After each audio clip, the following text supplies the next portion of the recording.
Have you ever wondered how one man's obsession with racial hatred could destroy the most powerful military machine in history? Picture this. It's 1941, and Adolf Hitler controls most of Europe. His armies are unstoppable, his enemies are scattered, and victory seems inevitable.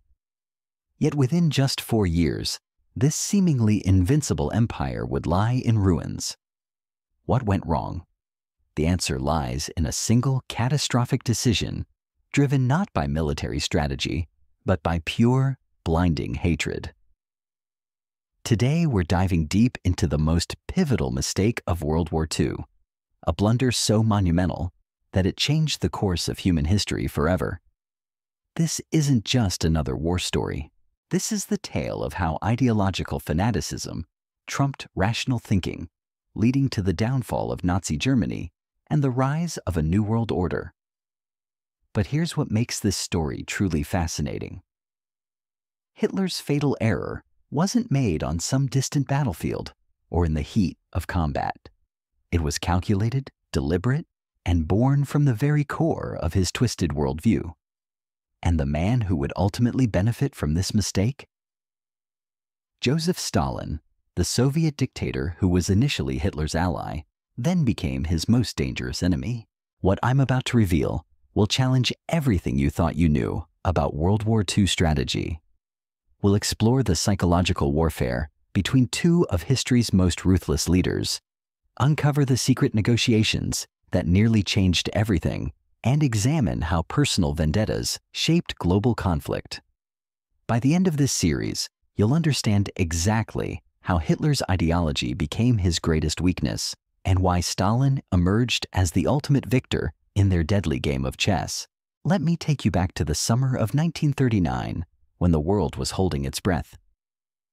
Hitler had his sights set on Poland, but there was one terrifying possibility that haunted his strategic thinking. The nightmare scenario that had plagued German military planners since the previous World War, fighting on two fronts simultaneously. To the west lay Britain and France, who had guaranteed Poland's independence. To the east loomed the Soviet Union, an ideological enemy whose massive armies could crush Germany if they chose to intervene. For months, Hitler and his generals had wrestled with this dilemma. How could they secure Poland without triggering a two-front war? The answer came in the form of the most shocking diplomatic reversal of the 20th century. In August 1939, Nazi Germany and the Soviet Union signed a non-aggression pact that sent shockwaves around the globe. Sworn enemies had become unlikely partners, and the world watched in stunned disbelief. But this wasn't just a simple peace treaty. Behind closed doors, Hitler and Stalin had carved up Eastern Europe between them, like two gangsters dividing territory. Poland would be split down the middle, with each dictator claiming their share of the spoils. For Hitler, this pact was a masterstroke of realpolitik, a temporary alliance that would allow him to conquer Western Europe without fear of Soviet interference. Stalin, meanwhile, saw the agreement through entirely different eyes. The Soviet leader was nobody's fool. He understood that this partnership was built on mutual deception and temporary convenience. Both men were playing a dangerous game, each believing they could outsmart the other when the time came for betrayal. Stalin later confided to his inner circle that it was all about seeing who could fool whom first. The pact worked brilliantly for both dictators, at least initially. Hitler's forces smashed through Poland with unprecedented speed and brutality. Britain and France declared war as promised, but their response was painfully inadequate. The so-called phony war that followed saw little actual fighting, allowing Hitler to consolidate his eastern conquests while planning his next moves. Stalin wasn't idle either. While the world's attention focused on the German blitzkrieg, Soviet forces quietly occupied their agreed-upon territories. The Baltic states found themselves under Moscow's control, and when Finland refused to surrender strategic territory, Stalin launched a brutal invasion that cost hundreds of thousands of lives. The Winter War exposed serious weaknesses in the Red Army, but it also gave Stalin valuable lessons about military reform that he would later put to deadly use. By the spring of 1940, Hitler was ready to unleash his war machine on Western Europe. With his eastern flank secured by the Soviet partnership, German armies swept through Denmark, Norway, Belgium, the Netherlands, and France with breathtaking speed. The British Expeditionary Force barely escaped destruction at Dunkirk, and within weeks, Nazi forces were parading through the streets of Paris. For Hitler, this was the pinnacle of triumph. The humiliation of Germany's defeat in World War I had been avenged. The German Empire now stretched from the Atlantic to the borders of the Soviet Union. Yet even in his moment of greatest victory, the seeds of his ultimate downfall were already taking root in his twisted mind. You see, Hitler's worldview wasn't built on pragmatic calculations or rational strategy. It was founded on a toxic mixture of racial hatred, ideological fanaticism, and messianic delusions. At the core of his belief system lay an unshakable conviction that Germany's destiny was to expand eastward, conquering what he called living space for the German people. This expansion would come at the expense of the Slavic peoples, whom Hitler viewed as subhuman obstacles to German greatness. The alliance with Stalin had always been a temporary expedient in Hitler's mind, a necessary evil that contradicted his fundamental beliefs about racial hierarchy and ideological struggle. As his victories in Western Europe mounted, these underlying tensions began to resurface with increasing intensity. The rational part of Hitler's brain understood that maintaining the Soviet partnership made strategic sense, but the ideological fanatic in him yearned for the ultimate confrontation with Bolshevism, and the Jewish conspiracy he believed controlled it. Stalin, meanwhile, watched Hitler's Western victories with growing alarm. The Soviet leader had counted on a long, grinding war between Germany and the Western democracies that would exhaust both sides and leave the Soviet Union in a position of strength. Instead, Hitler had achieved total victory in a matter of weeks, creating a German empire more powerful than anything Stalin had imagined possible. The dynamic between these two dictators was about to shift dramatically. What had begun as a partnership of convenience was evolving into a deadly game of psychological warfare. Each man believed he understood the other's intentions, but both were making crucial miscalculations that would have catastrophic consequences. Hitler's growing obsession with attacking the Soviet Union wasn't just about territory or resources. It was about fulfilling what he saw as his historical mission to destroy the twin evils of Bolshevism and international Judaism. This wasn't rational grand strategy. This was ideological fanaticism disguised as military planning. Stalin, for his part, continued to believe that Hitler was too smart to risk a two-front war. The Soviet leader's cold, calculating mind couldn't fully grasp the extent to which racial hatred and ideological zealotry drove his German counterpart. This fundamental misunderstanding of Hitler's psychology would prove nearly fatal for the Soviet Union and ultimately decisive for the outcome of the war. As 1940 drew to a close, the stage was set for one of history's greatest strategic blunders. Hitler was about to let his deepest hatreds override his military judgment, while Stalin's rational assumptions about his partner's behavior would blind him to the approaching catastrophe. The alliance that had shocked the world was about to explode in the most devastating conflict in human history. The first cracks in the Nazi-Soviet partnership began to show in ways that most people never noticed.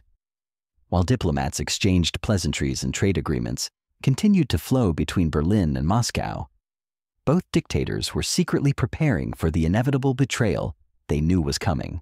Hitler's mind worked like a complex machine, processing every piece of information through the lens of his racial ideology.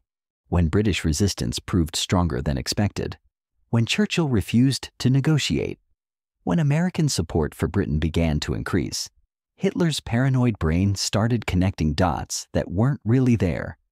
He became convinced that Britain was only continuing the fight because they expected Soviet intervention. In his twisted logic, If he could eliminate the Soviet threat, Britain would have no choice but to surrender. This reasoning revealed the fundamental flaw in Hitler's thinking. A truly strategic leader would have recognized that fighting Britain and the Soviet Union simultaneously was military suicide. But Hitler wasn't thinking strategically anymore. He was thinking ideologically. Every decision was filtered through his obsession with racial purity and his belief in German superiority over what he called the subhuman Slavic masses. The psychological duel between Hitler and Stalin intensified throughout the summer and fall of 1940.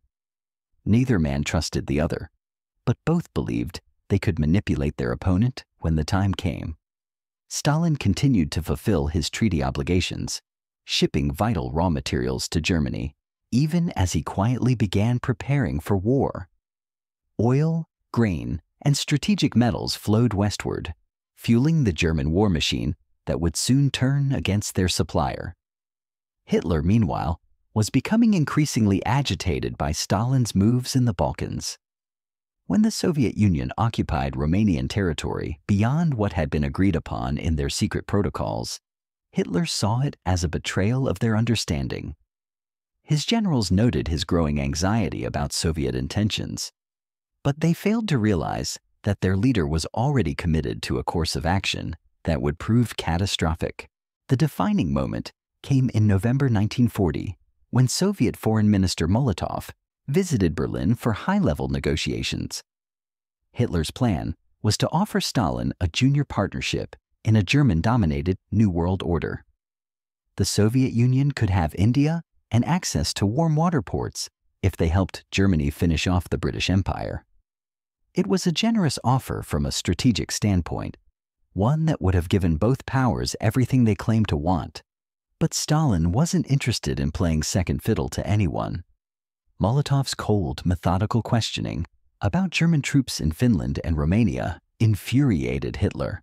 The Soviet diplomat's refusal to be impressed by German victories and his insistence on discussing concrete territorial arrangements rather than grandiose future plans revealed the fundamental incompatibility between Nazi ambition and Soviet pragmatism.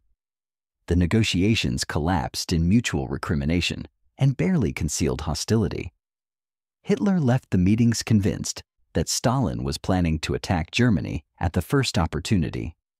Stalin, reading the reports from his foreign minister, realized that Hitler was already preparing for war against the Soviet Union. Both men were partially right, but both were also making critical errors in judgment. What happened next demonstrates exactly how ideological fanaticism can override military common sense.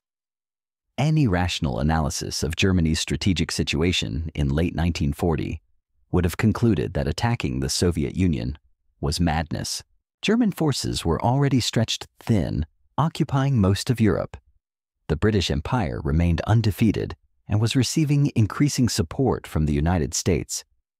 German naval forces were insufficient to conduct a successful invasion of Britain, but they were also inadequate to protect German supply lines from British interference. Under these circumstances, a pragmatic leader would have consolidated German gains, built up defensive positions, and waited for more favorable conditions. Hitler chose the opposite course. On December 18, 1940, he signed the directive for Operation Barbarossa, the invasion of the Soviet Union.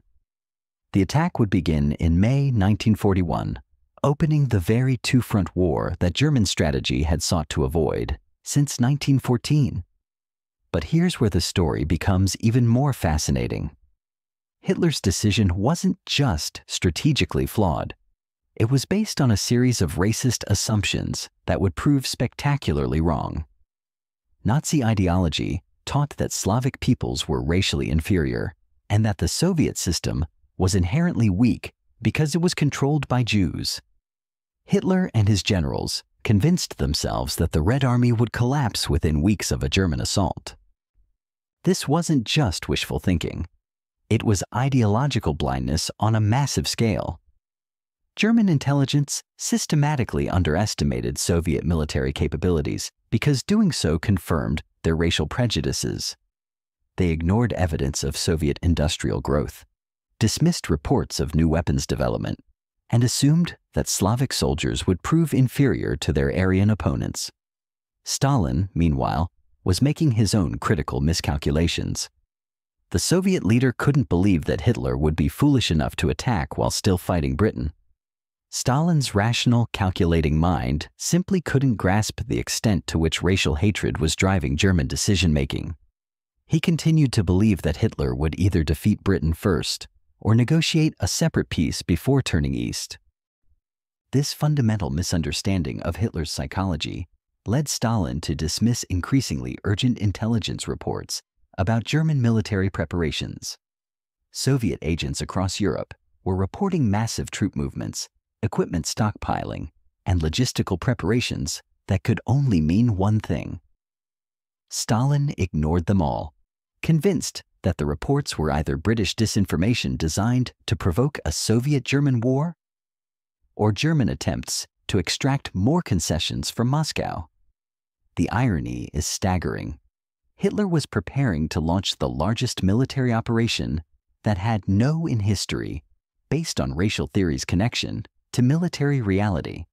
Stalin was refusing to believe the evidence of his own intelligence services because he assumed his opponent was more rational than he actually was. Both leaders were prisoners of their own worldviews, unable to see clearly because their ideologies were clouding their judgment. As spring 1941 approached, the stage was set for a collision that would determine the fate of Europe and the world. Hitler had committed Germany to a war it could not win, driven by hatreds that had nothing to do with strategic necessity. Stalin had left his country vulnerable to attack because he couldn't imagine that anyone would make such an obviously suicidal decision. The tragic comedy of errors was about to reach its climax, and millions of people would pay the price for their leader's failures of imagination and judgment. The morning of June 22, 1941, would forever change the course of human history. At precisely 3:30 in the morning, over 3 million German soldiers launched the largest military invasion the world had ever witnessed. Along a front stretching nearly 2,000 miles from the Baltic Sea to the Black Sea, Wehrmacht forces smashed across the Soviet border in what Hitler called Operation Barbarossa, named after the medieval German emperor who had led the Third Crusade. For Stalin, the attack came as a devastating shock that shattered his carefully constructed worldview. Despite months of warnings from his own intelligence services, despite clear evidence of German military buildup along the border, despite increasingly desperate attempts by his generals to convince him of the impending danger, Stalin had refused to believe that Hitler would be so strategically reckless.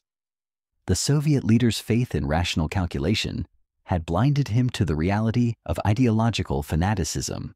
The initial German assault was devastating, beyond anything the Red Army had prepared for.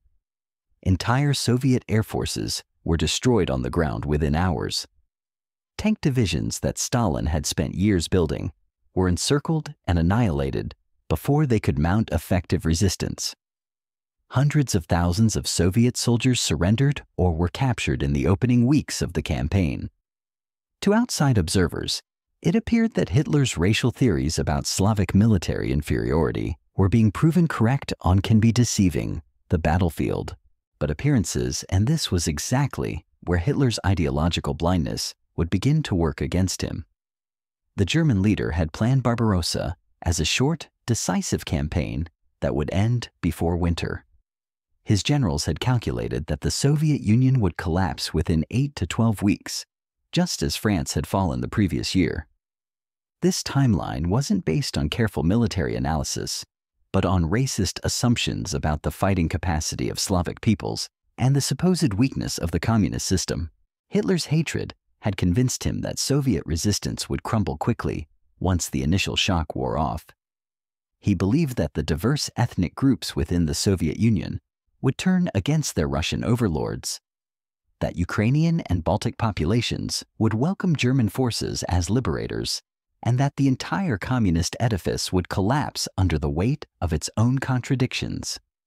Some of these assumptions weren't entirely wrong, but Hitler's implementation would prove catastrophically flawed.